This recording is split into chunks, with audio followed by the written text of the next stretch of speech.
Yeah, welcome back. Well, let's leave Nigeria just for a little bit. Oil prices globally now regained some footing on Thursday after steep losses in the previous two sessions as investors returned their focus to tight supplies, even as fears of a global recession persisted.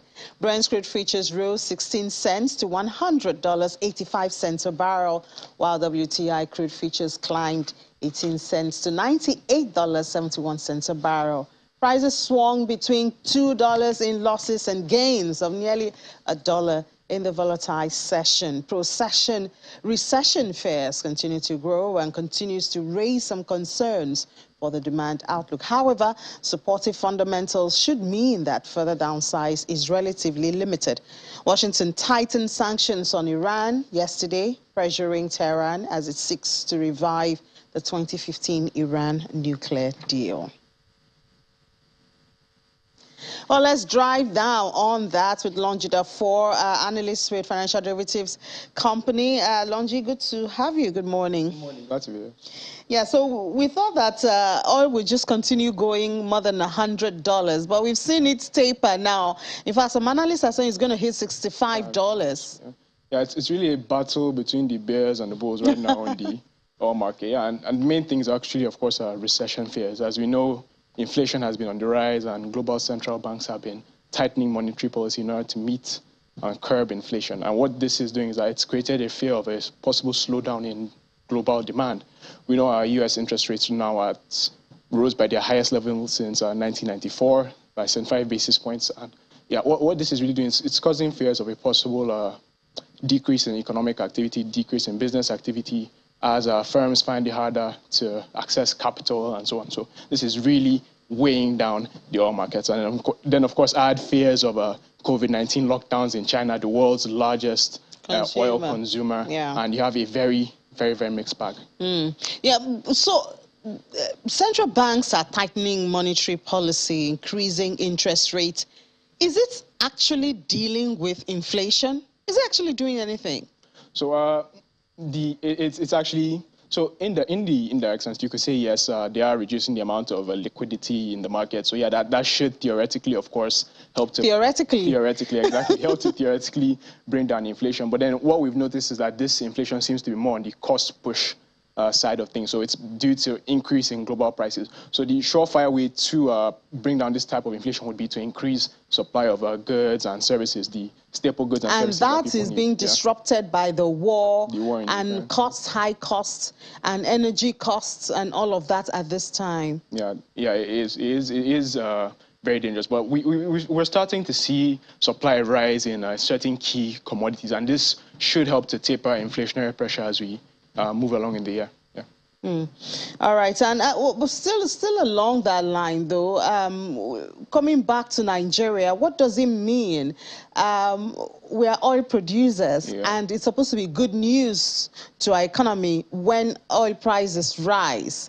And so now that it's looking more like tapering because of the fear of recession, it's supposed to be bad news, but is it really bad news for Nigeria? It's not bad news, actually, and the key reason for that is, of course, subsidies. So as we know, Nigeria pays a lot in subsidies. I believe 4.9 trillion is the amount of the budget deficit that 4 trillion. 4 trillion that we have, the budget deficit, because of full subsidy payments. So what is going to happen now, because we're seeing oil prices taper, this will reduce the subsidy cap, the amount of subsidy payments that the government has to pay, and this should hopefully free up more money for infrastructure and development. Hopefully, because even before now that we had less to pay for subsidy, we didn't really see the infrastructure. And I heard somewhere that the federal government might be thinking about going back to that Euro bond, that was suspended. It's not even up to a month yet. Yes. The Euro bond thingy, because of the cost. We have riskier bonds now, so it's going to cost us even more. And then with the hike in interest rates, it's going to be more for Nigeria. Exactly. It's not just Nigeria. Ghana recently walked back on their decision not to tap into the international Euro bond markets. So I think it's sort of a trend in African economies. I think as oil prices taper, the African economies might start to think, okay, maybe it's not such a bad time for us to tap into the international capital markets. Yeah, and I saw somewhere that Zimbabwe are selling their gold. Yes. We know Zimbabwe has been in a dire economic situation for a while. But you know, this also paints the picture of stagflation, not just inflation, and not just for a particular country. Now, globally, is a threat. Exactly. In the UK, especially, UK is one of the countries at the highest risk of stagflation right now. We know the GDP growth in the UK has been slowed in the last quarter. Meanwhile, inflation has been on the rise significantly there. I think highest level in 40 years or so. So yeah, stagflation is a major risk. And we know the UK is a major superpower. And this is going to affect African economies, of course, through issues such as remittances. We know the UK is a major provider of remittances to these African nations. So that is going to be a very big problem. And even in the area of import bill is really going to affect African countries, because a lot of African countries are very import dependent in consumption. Unfortunately. Well, talking about the UK, I know that, but you know, it's a very dramatic scenario in the UK right now. I wonder how all that is going to affect the economy and how long it will take them with the call for resignation and the resignations already. And, you know, I just wonder how it will affect the economy. But I mean, we'll talk to our correspondent there later on today. But what's going on with coffee in Africa? Tanzania is auctioning. Exports in Africa is reducing. What's wrong? Yeah, so exports in Africa fell by about 0.8% in May. Exports from Africa, so it fell about 0.8% in May. And the main reason for this was because Uganda, which is the largest, currently the largest African coffee producer, recorded a decrease in production by about 7.5% in May.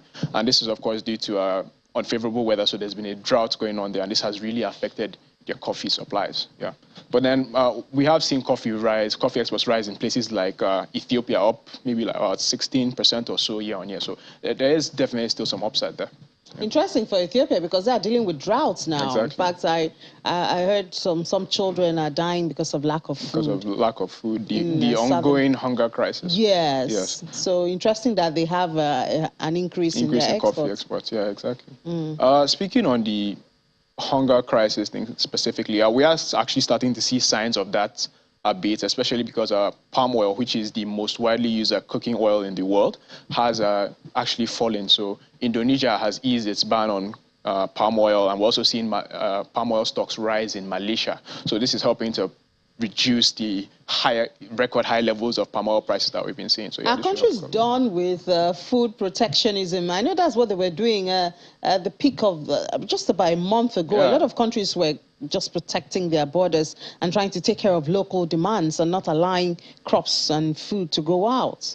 Yeah, I think part of it can also be attributed to the stark decline in oil prices that we've seen. Because as we know, the oil markets are correlated to almost everywhere. So now that we're seeing oil prices starting to taper, this is sort of easing the pressure of these economies and allowing them to, okay, we can open up our borders once again to export. And of course, this is helping to calm global food and food crisis inflationary pressure. Yeah, what I really hope for is with this decline in oil prices is that it will affect diesel, because that has affected a lot of things in Nigeria. It's partly connected to the long queues that we see at filling stations in most states in the country. So if it reduces, even the aviation fuel, I mean, the aviation sector have threatened to shut down for a while. So I do hope it will spill over to that area diesel, too. Especially, the diesel issue is a very major problem. It ties into almost every industry, almost every living cost and so on that we're currently experiencing. So we do hope that we'll see a tapering of that in the near term. And then cocoa prices fall in Nigeria, in Cross River, Edo. And Yeah, so the main factor there is, of course, weather conditions. I believe we're in the raining season right now, but then unfortunately areas like you've mentioned aren't seeing these high increase in rain, aren't seeing enough rains. And this is, of course, sort of stunting the development of these cocoa beans. So I believe about 300 beans, the average now they're seeing for about 300 beans is about 260 grams or so, and then exporters and buyers usually prefer 280 to 285. So the lower quality is what is sort of dampening these cocoa prices. But grains are still on the increase. I guess it's connected to the war. Yeah, connected to because the war. Because the two giants or grain exporters are distracted at this time. Exactly. No, but we are starting to see some relief in that area. So US has reported a strong harvest, and I believe USDA data is coming out later this week or later this month. So that should help to show some upside in the grains department, and we should see more tapering in terms of wheat and corn. Is that why Bloomberg is reporting that they're going to be tapering of food inflation? Yeah, that's an a mixture of other things, like what I said about palm oil and Indonesia. So yeah, and of course the dampening in oil prices. How soon should we expect this to see in Nigeria? I really want to see it. I want to go to the market and find that prices have tapered. You know. I mean, at this point, it's anybody's guess. Inflation is still high globally. Import logistics costs are still at extremely high levels, so we might not see the impact of this immediately, but then it is something that we should definitely feel in the mid to long term. Yeah. And then energy prices, is it going to affect it? I don't think so, because Europe is actually looking for alternative. They're looking at nuclear energy now as a source, and of course there's solar and all of that. What else is happening in the commodity space? Well, metals have actually been tapering. So copper especially has taken a severe hit, but this has of course been due to recessionary fears. But I believe one of our correspondents is coming on to talk about that later. So I'd rather not go too much into that. You don't want to cross the lines anyway. Thank you so much, Longji, for making it here this morning. Thanks.